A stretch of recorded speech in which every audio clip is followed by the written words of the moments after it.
Come on, big boy, let's go.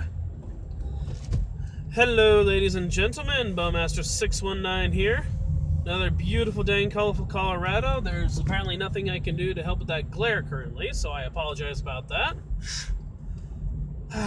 Welcome to another cruising live stream. So much fun.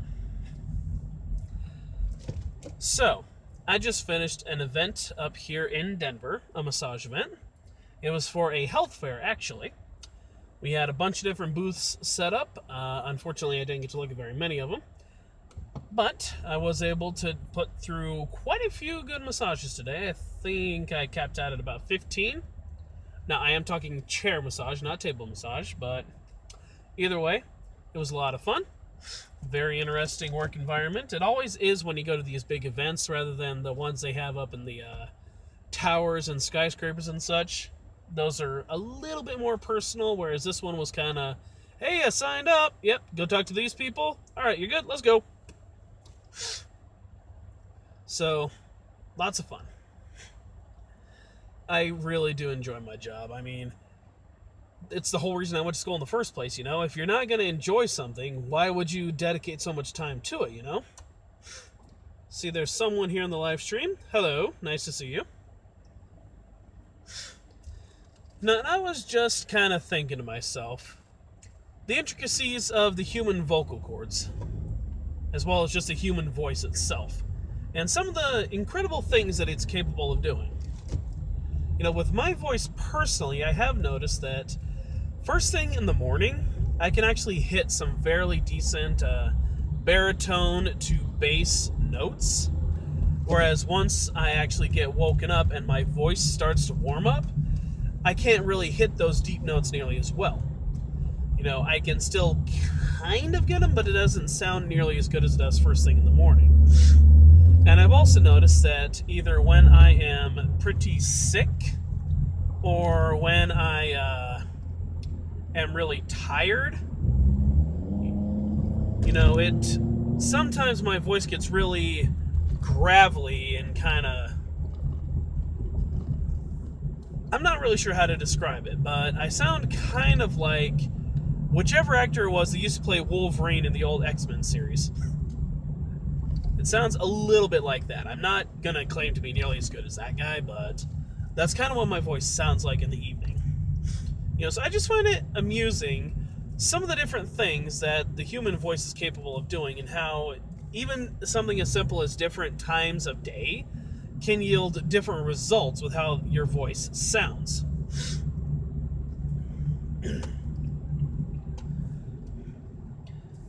Now, I know that in one of the last live streams that I did, you're supposed to wait for the green light, genius. Whatever. In one of the previous live streams I did some of the different sound effects that I'm able to do with my voice. And there's been a few times where my mom, as well as a few other people, of course, have called me Dr. Doolittle because I can kind of talk to the animals. Now, I'm not necessarily saying that I'm like a legit Dr. Doolittle where I can actually understand word for word what they're saying or anything, but I can make certain noises that sound almost exactly like the animal in question. That's only for certain ones, though. Story time. Back when I was in high school, the lady who lived across the street from us, she was really cool. She was kind of cuckoo, to say the least, but she was still pretty cool. And she actually had a couple of peacocks. And for anyone that doesn't know what a peacock sounds like, they'll put it a lot of times in jungle scenes in movies. Sometimes you'll even hear them like, a lot of times when you have movies or video games that have to do with dinosaurs, you can hear it in the background. Now, I'm not going to do it in the car simply because it is a very loud sound, but I can do a slight variation of it at least. You know, the sound you hear in the background when you hear, meow, meow, that's actually what a peacock sounds like. They also make a weird honking kind of noise, but I have never been able to reproduce that sound. But going back to talking about our neighbor, she had a couple of peacocks that would come over to our place every now and then. And around late afternoon, evening, they would start talking. They would start calling out, and I was able to call and communicate with them and get them to call back and forth to me. Matter of fact, one time when we went to the Denver Zoo, they actually have a few peacocks walking around, and they were calling, so I decided to go ahead and start talking to them as well. So I did the sound, and there was a group of people next to us, and one of their kids, I think it was a little girl around maybe 5 or 6, said, "Mommy, what's that guy doing?" And her mom, thinking she's all smart and thinks she knows better, says, "Oh, that idiot's just trying to sound like the animals." So I did the noise again, and right after I did it, we had about 3 or 4 peacocks from around the zoo respond right back to me. So needless to say, she immediately shut up and walked out of there. Her daughter even kind of looked at her like, "Oh really, he's the idiot? Who's the one who was just talking to the animals, Mom?" She didn't say that, obviously, but the look on her face said it all for her. And speaking back to high school, for anyone out there that hunts, if you've ever actually looked into elk hunting, you'll know that there are a lot of calls on the market for elk. Like me personally, I'm a big fan of hunter specialties calls. I have a very large collection of hunter specialty calls. I don't remember the exact names of all of them, but I know a few of them are like the diaphragm calls, which if you've never seen those, it's a piece of, I guess, plastic with a latex diaphragm in the middle that you put in your mouth and use your tongue to stretch out the diaphragm itself, and you blow air through your mouth in order to activate the call, because that pushes air through it and vibrates the diaphragm and makes the sound. And it sounds similar to this.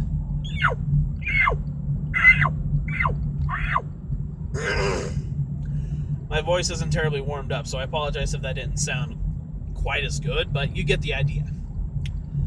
And they also have a couple of larger ones that are internal diaphragms, such as the Mac Daddy, which does the same thing. And not only can you do the typical cow elk sound, you can also bugle with it. For a very short time, I was able to bugle with my own throat, but it hurts, and it doesn't sound very good, so I don't do that anymore.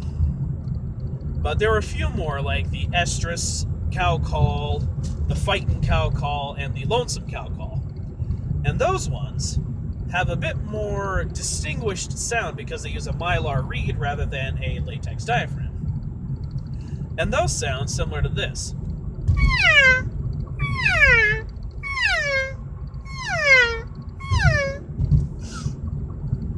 So, there you go. That's similar to what they sound like. And of course you can find calls as well, such as the Hoochie Mama. I love saying that, Hoochie Mama, which is made by Primo Calls, if I remember correctly. And it's a regular cow call that you just squeeze, and it makes the typical cow call. And then also, for those of you that do know the diaphragm calls, if you're into turkey hunting, you know they also have diaphragm calls for turkey hunting.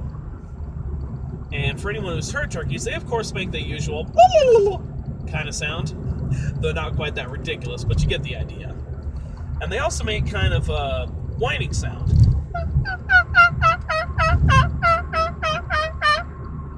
Kind of like that. Yeah, it's just, and then of course you also have waterfowl calls. Now I can't do the typical mallard sound, but I can do another one that is actually a type of mallard call.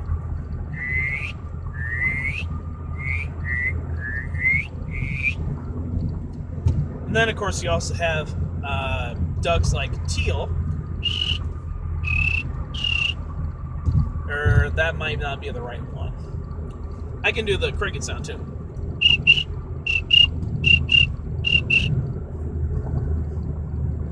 But anyway, the entire point of that spiel, besides just having the fun of making those sounds, is the fact that I think calling for hunting is a lot of fun.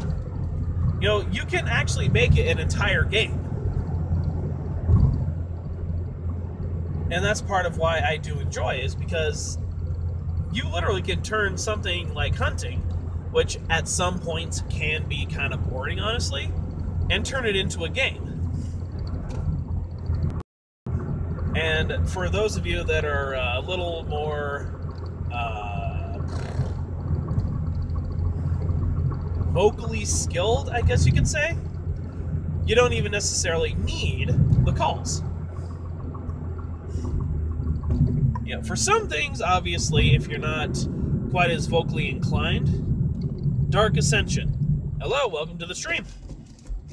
For those of you that are similar to me and are a little more vocally inclined than other people, you don't even necessarily need the calls for certain aspects of it. You know, but that's just something that I enjoy, something that I have fun with. And what's amusing is the fact that, story time again, one time, me and my pal Curly, Lord Mechanicus, he took me out to a place called Blitz Paintball, which is here in Colorado, and they actually moved locations. They're close to I-25 now. I couldn't tell you exactly where because we haven't gone there since they moved, but we went there one time, and we happened to run into an old buddy of his who was named Sebastian, if I remember correctly. That might not be his right name, but that's what I remember Curly calling him. And this guy was a hardcore paintball dude. You know, he had an Angel paintball gun, if I remember correctly, with a quick loading hopper. That doesn't actually have a lid that you close. It just has the weird thing that looks kind of like this, that just is kind of open freely that you can pour the balls directly into. He had a fumble trigger to where if you fingered it fast enough, so to speak, it would essentially act almost like a fully automatic. He had a full-fledged ghillie suit and everything. I don't even remember what the heck it was we were talking about, but somehow we got on the subject of weird voices, and I did a couple of the impressions that I do. I did my like demon lord voice, I guess is what you could call it. Fear me, foolish mortals. He thought that was just epic. There are so many people out there that think that is just such a cool voice to hear. Yep, I enjoy it, or else I wouldn't have practiced it as much as I did, obviously. And then I did another voice, which is more of a high-pitched voice. I think I was imitating either Smeagol or Stitch. I honestly can't remember, but he just kind of stopped to look at me and went, I don't like you anymore. Like, what did I do? You can do high-pitched voices and low-pitched voices. I don't like you. Because he could only do, like, low-pitched voices, kind of like the one I did. He was joking, giving me a hard time, obviously, but I just found it hilarious that that's what he said. It's like, you can do high-pitched and low-pitched. I don't like you anymore. You know, awesome guy. So as we were going, we, of course, did a few rounds of paintball. And the one that I especially remember was when we were playing the mode called Alamo. Because the way that that one in particular works is you, of course, have the Mexicans versus the Texans, as is historically accurate for the Alamo. And you have the Texans all in this two-story building, as well as the little surrounding areas. And it's kind of like Predator versus Prey. You know, the way it works is the team that is, quote-unquote, the Mexicans will storm the Alamo. And anytime a Texan is killed by a Mexican, they have to go back to the Mexican start point and respawn and then come back. And essentially you keep that up until you have defeated the Texans, until someone gets up to the top level, wipes out everyone up there, and yells the Alamo, if I remember correctly. I don't remember exactly what you're supposed to say, but it's something similar to that. And one of the locations that the Texans had was a little shed that had a very small shooting window. And there were a couple of people that were in there. It was very difficult to get to that point because of the fact that there was a fence in between there, and you're not allowed to jump fences for safety reasons. Well, Sebastian, fast finger Sebastian here, lays down a layer of paint on that thing, and there's a kid in there who has rental equipment who thinks he's all bad. And I'm not saying anything against the rental equipment, I'm simply saying his attitude was, that he was a big bad boy, right? Well, Sebastian pops him right on the hopper, which is the thing that holds the paintballs, and he yells several times, "Dude, check your hopper!" Kid wouldn't listen, just kept on shooting, so finally like, that's it, I'm done. Holds his gun up and his hands up just like this, walks around there, opens the door and said, "Dude, I got your hopper, you're out, go back to the respawn." And this is why I said the kid was a little punk, turns around and says, "Get out of here before I shoot you, you cheater!" Sebastian cools a cucumber, turns to the kid and says, "Do it, and I'll paint you orange." Needless to say, after that, the kid went back to the respawn point and started over. And then this other kid, I felt so bad for this poor kid. I'm terrible with guessing age, I'm going to tell you that right now. This kid was maybe 10 or 12. I could be totally wrong there, he might have been older, but he looked fairly young. And it was during the exact same game, during the Alamo. We all made a dash upstairs, like a group of 5 or 6 people dashed up the stairs, and there was like 3 or 4 of them hiding up there, holding down the fort, so to speak. And this poor kid got caught in the middle of the rush up the stairs, and he got pelted so bad with paintballs. His dad told him to, pull up your shirt so I can take a look. So he looked, and that poor kid was purple all over his chest and all over his back, because they got him on the way down, too, the jerks. Man, Adams County Sheriff has a lot of people pulled over today. Again, I apologize. I'm trying to pop my ears. Anyway, so there's that story for you. And there's a few wacky sound effects and animal noises that I can do. I guess I didn't really do any kind of sound effects today, did I? I just did a bunch of interesting animal sounds. Okay, one more quick story before we go ahead and sign off from this live stream. So, I mentioned in one of my live streams previously that I enjoy the Police Academy series. And one of the actors on there, his name is Michael Winslow. The man of 1,000 sounds, essentially. Because he can do sound effects like no one else, pretty much. And he's partially where I got my inspiration to start trying to do different sound effects. Well, in the very first Police Academy, there's a scene where Colonel Harris, I think his name is, the guy with the stick that has the steel ball on the end that you see him polishing quite a bit, the guy who's kind of a jerk. I guess you could essentially kind of call him the villain almost in this one. Anyway, he's walking through after the first big day of training where he pretty much ran everyone to the point where they all about passed out. He's just walking through the hallways, peeking in the bedrooms and seeing them all sleeping, just kind of chuckling to himself. And then you start hearing video game sounds. Galaga, if I remember correctly, is the game that it was supposed to be. So he goes in and looks at Michael Winslow's character, and he's making all the sound effects himself. And obviously he's doing a pretty good job.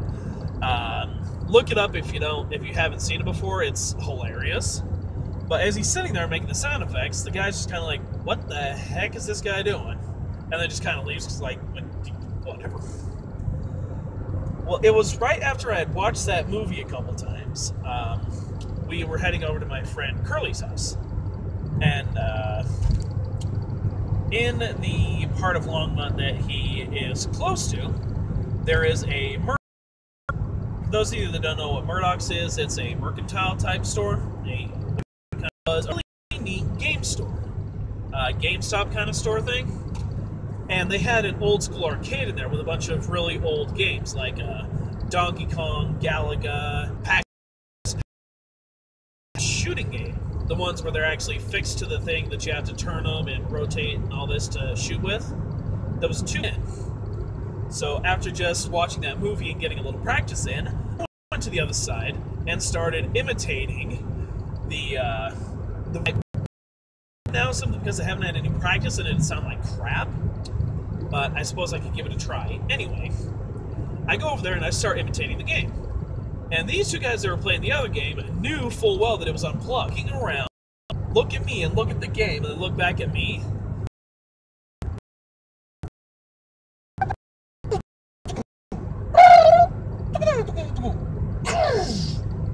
What? I'm playing a video game without even looking at the screen. Game over. Thanks, you just made me die. You gonna give me a quarter so I can play again? And these guys just looked at me, then looked at each other, and slowly walked away like, not doing this. Hello, Daddy-Daughter Broadcasting. Nice to see you here. You just missed story time about a funny incident that happened at an arcade. But not a problem. You obviously can, of course, go back and watch it again. I'm driving too. We'll be listening, but won't be able to comment at all. I always say, drive safe. Safety is...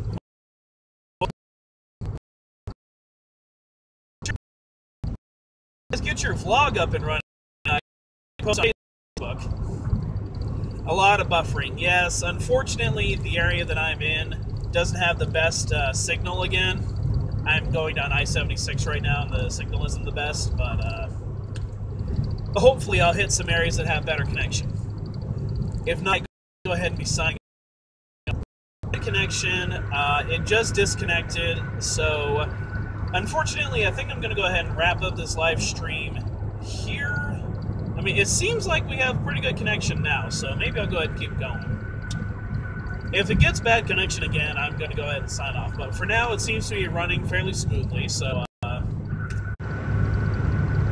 Okay. Terrible connection. I'm going to go ahead and sign off. I apologize for that. I didn't expect it to get this bad this fast. So, thank you everybody so much for watching. Thank you for able to. I hope you enjoy watching what I was in post. And until next time, this is Bowmaster619 out. Drive safe, have a wonderful day, and I will see you in the next video. Take care.